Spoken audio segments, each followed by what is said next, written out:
really, really great performance. How does it feel to beat the team that everyone was saying was going to be the best team in your group? It was a surprise for us, but honestly, we were coming with high expectations for this game, I think, because every one of us thought we were going to lose as well. Kind of like we haven't practiced this team. All we have seen is them being really dominant in the playoffs. Suddenly, like Goldby was playing super good, so it was really scary for me to have to face him.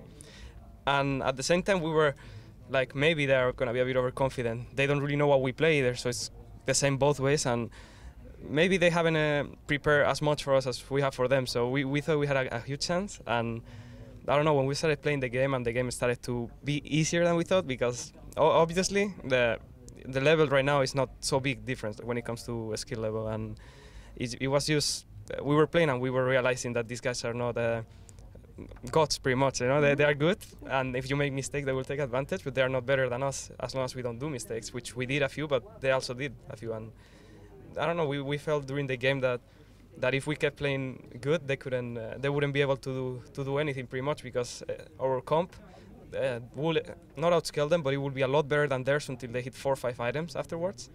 And they were trying to fight on 2 or 3 items many times, and we were happy to take those fights. So it was really exciting game for us.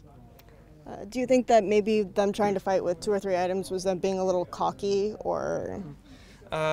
I mean, they did well, because before Kog'Maw had QSS, they tried to avoid fights because he had no flash, no QSS, so they didn't want to fight. But as soon as he hit QSS, they wanted to fight, and it's not bad. The only problem is if they make a mistake, like they go overconfident and walk too much in, and they get shockwave, 2 or 3 guys, Kog'Maw and 1 or 2 more guys, we can win a fight. And I think they should have waited more, because at that point, if you could see the game, they could do whatever they wanted. They could walk into me, get priority, then move somewhere. They didn't have to fight, because they could just poke and move. And instead they try to force fights sometimes too much, and especially on mid, instead of being happy with clearing the wave and then just going back to Nash and trying to fight for the vision, they try to overbait there. Then we push mid, and then they just not panic, but they were like, okay, let's just fight it. They forced the fight, and I think that was their big mistake there. All right, and I noticed that you went with the double teleport comp, and you focused more on the minion waves than I've seen you focus in the past. Was that something that you did intentionally going into the game think about? Yeah, the thing is, on this comp, when I pick TP, I'm not really a threat. I don't want to have Ignite. I don't need to get fed early, and at the same time, they didn't have direct CC, so I didn't need cleanse. So I was like, okay, I can take TP, and the good thing about it is we can play with the wave so much better than them, because when both teams had TP and we force a fight, then we still have TP priority, because we just let the wave stack to one side. When it goes to them, we can force a fight. When it comes to us, I can wall bot, clear the wave, and insta TP, because my TP is less important. I don't have to think about it. I can just clear a wave, waste it, and be on the fight. And that's how we won a few of the fights, not the fights, but the pressure fights we won, and because of that, pretty much. And so you did play Orianna, which is a champion that your opponent is usually known for. And then you started winning lane pretty well. Did that give you a lot of confidence to make some of the plays late game? Yeah, definitely. I felt like, because normally I'm a bit scared because I never face him, and especially since he's hyped, I go with a mentality that he's gonna be super good, right?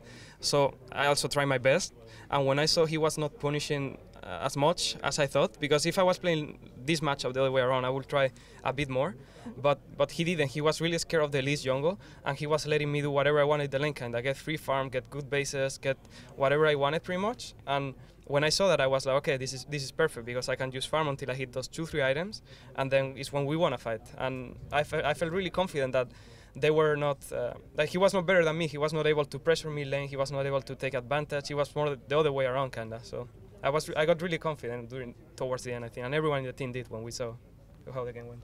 Amazing did have a pretty good impact on the Elise jungle. He was pretty proactive in fights and getting people out, but TBQ didn't seem to be having a very good time. You banned out a couple of his better-known champions, and usually he does default to the Vi in those cases.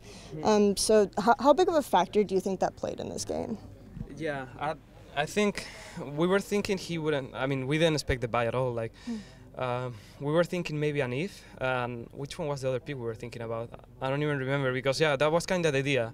We knew the champs he played, and we were like, let's just try to take some out so he's not on a comfort zone. And since we know Lulu first pick is really strong, let's make them choose right before the priority jungle, like it's Elise. After having banned Lee Sin, it's not much he can do.